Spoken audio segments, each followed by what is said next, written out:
مسلمانوں کے لیے قبلہ اول، یہودیوں کے لیے ہیکل سلیمانی، عیسائیوں کے لیے وہ مقام جہاں عیسیٰ ابن مریم کو صلیب پر چڑھایا گیا۔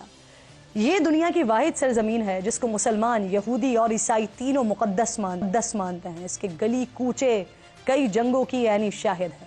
اس کی بستیوں نے درجنوں بار مکینوں کو جلا وطن ہوتے دیکھا ہے۔ تاریخ کی کتابوں میں ارض مقدس پر پہلا حملہ تقریباً 2500 سال پہلے 587 قبل از مسیح میں سلطنت بابل کے بادشاہ نے کیا۔ اس کی فوج نے ہیکل سلیمانی کو تباہ کیا، ہزاروں یہودیوں کو قیدی بنایا، انہیں ان کے گھروں سے بے دخل کر کے غلام بنا کر لے گیا۔ اس حملے کے نتیجے میں تابوت سکینہ غائب ہو گیا، جس کا آج تک سراغ نہیں لگایا جا سکا ہے۔ کہا جاتا ہے کہ اس صندوق میں حضرت موسیٰ کا عصا، حضرت ہارون کا امامہ، حضرت سلیمان کی انگوٹھی، منسلوہ سمیت انبیاء علیہ السلام کی مزید نشانیاں موجود ہیں۔ یہودیوں کی مشکلات اس وقت ختم ہوئیں جب 539 قبل مسیح میں ایران کے پہلے بادشاہ سائرس اعظم نے سلطنت بابل کو فتح کیا۔ یہودی قیدیوں اور غلاموں کو رہا کیا، انہیں اپنی سرزمین پر واپس جانے کی اجازت دی۔ یوں جلا وطن ہوئے یہودی اپنی سرزمین پر واپس لوٹے۔ انہوں نے ہیکل سلیمانی کو اثر نو تعمیر کیا۔ زیادہ وقت نہیں گزرا کہ رومی افواج 63 قبل مسیح میں یروشلم پر حملہ آور ہوئی۔ ہیکل سلیمانی کو پھر تباہ و برباد کیا گیا، یعنی یہودیوں کی عبادت گاہ کا نام و نشان پھر صفحہ ہستی سے مٹ گیا۔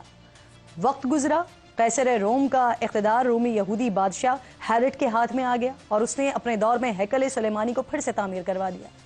یہی وہ دور تھا جب انبیاء کی سرزمین فلسطین پر ایک اور نبی حضرت عیسیٰ علیہ السلام کا نزول ہوا اور بعد میں انہیں یہیں مصلوب بھی کیا گیا۔ اس کے بعد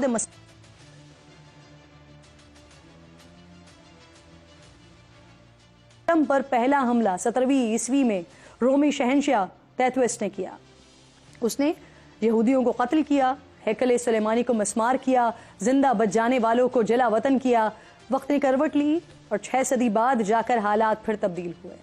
638 عیسوی میں خلیفہ دوم حضرت عمر فاروق رضی اللہ تعالیٰ عنہ نے قیصر روم کو شکست دی اور بیت المقدس کا کنٹرول مسلمانوں کے قبضے میں آ گیا۔ تاریخ میں یہ پہلی بار تھا کہ اس پاک سرزمین پر خون کا ایک قطرہ نہیں بہا اور فتح نصیب ہوئی۔ تقریباً 500 سال مسلمانوں نے بیت المقدس کی پاک سرزمین پر حکومت کی۔ 1099 عیسوی میں پہلی صلیبی جنگ چھڑ گئی۔ صلیبیوں نے مسلمانوں کو شکست سے دوچار کیا۔ عیسائیوں کا بیت المقدس پر قبضہ ہو گیا تو انہوں نے مسجد اقصیٰ میں بہت رد و بدل کی۔ مسجد میں رہنے کے لیے کمرے بنائے، متعدد دیگر عمارتوں کا اضافہ کیا، مسجد کے اندر اور اس کے ساتھ ساتھ گرجا گھر بھی بنا لیا۔ اس جنگ میں مسلمانوں کا بہت خون بہایا گیا۔ مسلم سلجوق ریاست بڑھ چکی تھی، مسلمان زوال کا شکار تھے، لیکن انہوں نے بیت الاقصیٰ پر اپنا کلیم نہیں چھوڑا تھا۔ تقریباً 90 سال گزر گئے، مسلمان اپنی کھوئی ہوئی زمین واپس نہیں لے سکیں، لیکن کیا اس وقت مسلمانوں نے ہمت ہار دی؟ نہیں، اور پھر اللہ نے ایک مرد مجاہد کو بھیجا، سلطان صلاح الدین ایوبی، جنہوں نے بیت المقدس کو آزاد کروانے کی کوششیں شروع کی، لیکن بار بار ناکامی کے بعد بھی وہ رکے نہیں، حوصلہ نہیں ہارے۔ تقریباً 16 حملوں کے بعد بالآخر فتح یاب ہوئے۔ سلطان نے مسجد اقصیٰ کو اپنی اصل حالت میں بحال کیا۔ تاریخ کی کتابوں میں آتا ہے کہ مسلمانوں نے مسلسل 1 ہفتے تک مسجد کو عرق گلاب سے غسل دیا۔ حلب سے ایک عظیم الشان اور نادر ممبر تعمیر کروا کر مسجد میں نصب کروایا گیا۔ صلیبی اس کے بعد بھی نہیں رکے، چالے چلتے رہے، مذہب کے نام پر گمراہ کر کے اتحاد بناتے رہے، سازشوں اور طاقت سے بیت المقدس حاصل کرنے کی کوششیں کرتے رہے، لیکن ناکام رہے۔ 15ویں صدی میں جا کر بیت المقدس سلطنت عثمانیہ کے پاس آ گیا۔ عثمانی سلاطین نے شہر کو جدید خطوط پر تعمیر کروایا، سڑکوں سے لے کر ریلوے لائن تک جدید نظام بنایا۔ عہد عثمانی کے دوران یہودیوں نے آزاد یہودی ریاست کے قیام کی بڑی کوششیں کی، لیکن وہ کبھی ایسا کر نہیں سکے۔ 1917 میں عثمانی سلطنت کا خاتمہ ہوا، برطانیہ نے بیت المقدس پر قبضہ کر لیا، اور پھر وہ ہوا جس کا نتیجہ آج فلسطین کی مظلوم عوام سمیت پوری دنیا بھگت رہی ہے۔ دنیا بھر سے یہودیوں کو لا کر یہاں بسایا گیا۔ طویل منصوبہ بندی کے بعد 1948 میں یہودی آبادکاروں نے اپنی مذہبی ریاست اسرائیل کے قیام کا اعلان کیا۔ فلسطینیوں اور دیگر عرب ریاستوں نے اس کو تسلیم کرنے سے انکار کیا۔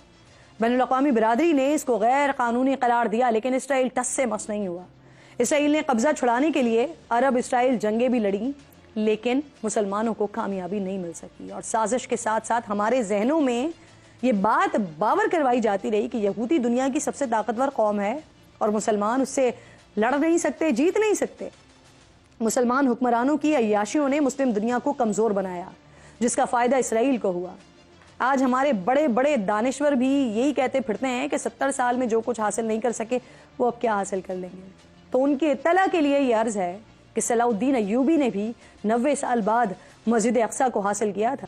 اس وقت بھی دشمن بڑا مضبوط تھا، مسلمان اس وقت بکھرے ہوئے تھے، لیکن اللہ نے ہمیں فتح دی تھی۔ جس اسرائیل سے ہمیں ڈرایا جاتا ہے، جن یہودیوں کے قصے سنائے جاتے ہیں، کیا انہوں نے اسرائیل کو ایسے ہی حاصل کر لیا تھا؟